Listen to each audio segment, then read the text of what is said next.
Former ANC President Thabo Mbeki reportedly stunned members of the party's National Executive Committee when he questioned the legitimacy of the trial that led to his successor, Jacob Zuma, being sentenced to 10 years on Robben Island.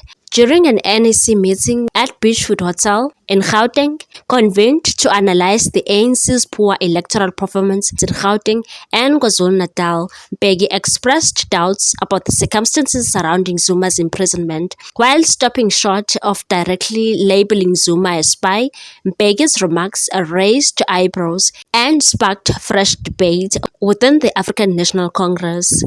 Amid growing internal tensions, veterans of the ANC's former military wing, Umkhonto weSizwe, have launched an initiative to reintegrate former comrades into the party, including the former President Jacob Zuma, who was expelled last year after supporting the newly formed Umkhonto weSizwe Party while retaining ANC membership. The initiative is spearheaded by Langa Dube, grandson of the ANC's founding president, John Langalibalele Dube. Speaking at a commemorative event at Ohlange High School in Inanda, Dube emphasized the need for unity within the African National Congress, and said Comrade Langa promised to bring back members of MK who left. He said he knows them well, having worked with them underground, and he will bring them back one by one until they are all ANC members again, said the KwaZulu-Natal ANC chairperson Siboniso Duma.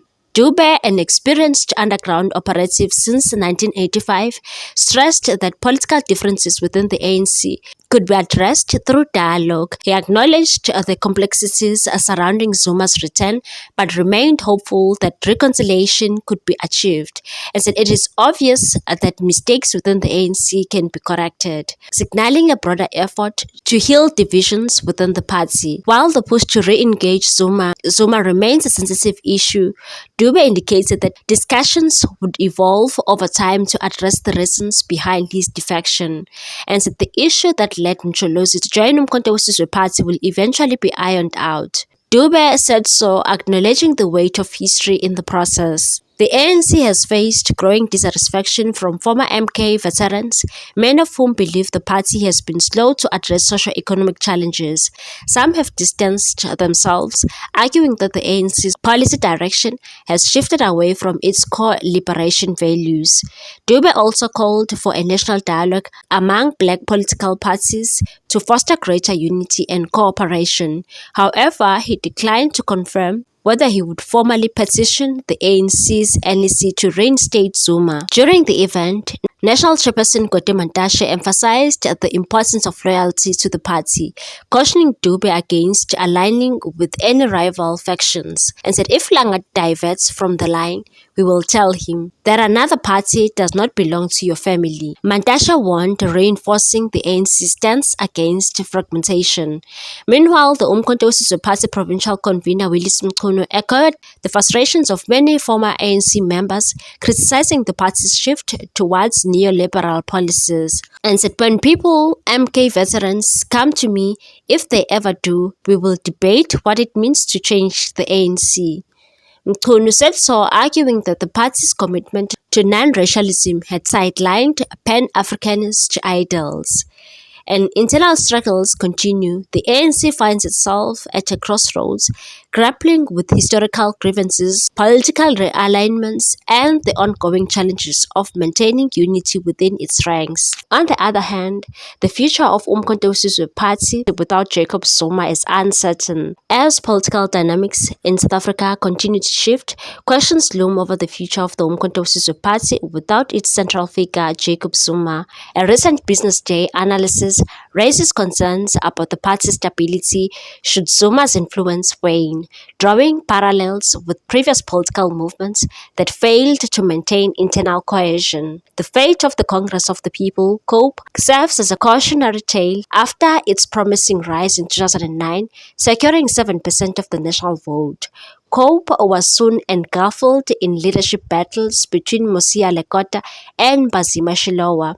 The inability to establish a legitimate and agreed-upon electoral process for leadership selection led to COPE's rapid decline. Could be Umkhonto weSizwe Party heading in the same direction. Unlike COPE, which was led by two dominant figures, The MK is built entirely around Zuma. His grip on the party is evident in the way internal disputes are managed or suppressed. Recent tensions between Zuma's daughter Thuthuzile Sampudla Zuma and the party Secretary General Floyd Shivambu have exposed cracks within the Umkhonto weSizwe. After directing expletives at Shivambu on social media, Thuthuzile was compelled by her father to issue an apology. However, her response conspicuously avoided mentioning Shivambu by name, highlighting underlying friction. But Zuma Sampudla eventually apologized to the Secretary General Floyd Shivambu. The divide within the Umkhonto weSizwe party extends beyond this public altercation. There's a growing unease between those who were instrumental in forming the party in December 2023 and a newer recruit like Shivambu, who joined after MK's unexpected electoral success. The party has already seen 4 different secretaries general in its brief existence. A sign of instability, additionally disputes over its founding, such as Jabulani Khumalo's claim that he, not Jacob Zuma, created the organization, further illustrate the party's precarious voting.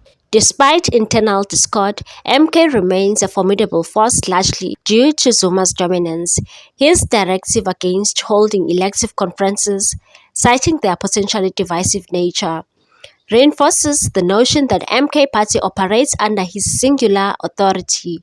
In this way, the MK mirrors the economic freedom fighters, where Julius Malema's influence determines the party's trajectory. The departure of senior EFF leader Mbuyiseni Ndlozi serves as an example of how internal power struggles play out in personality-driven parties. Ndlozi was sidelined after failing to disclose Shivambu's decision to leave the EFF, effectively ending his political career within the organization. Similarly, MK's future hinges on Zuma's leadership.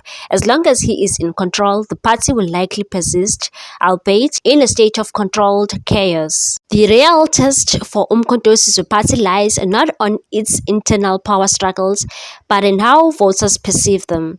Will the 2.2 million South Africans who supported the party continue to see it as a vehicle for change if its leadership are publicly feuding rather than advocating for them in parliament? History suggests that disillusionment can set in quickly. One party that could capitalize on the Umkhonto weSizwe party's turbulence is the Inkatha Freedom Party. Recent by-election results in KwaZulu-Natal indicate growing support for the IFP, suggesting that disenchanted MK voters could be seeking a more stable political home. While Zuma's grip on MK remains strong, voter sentiment is far less predictable. If internal divisions continue to overshadow the party's legislative impact, MK could find itself on trajectory similar to the COPE, rapid rise followed by an equally swift decline. The months ahead will determine whether Umkhonto weSizwe party solidifies its position or becomes yet another footnote in South Africa's evolving political landscape. What's your take on this one, people? Thanks for watching. Please subscribe for more news.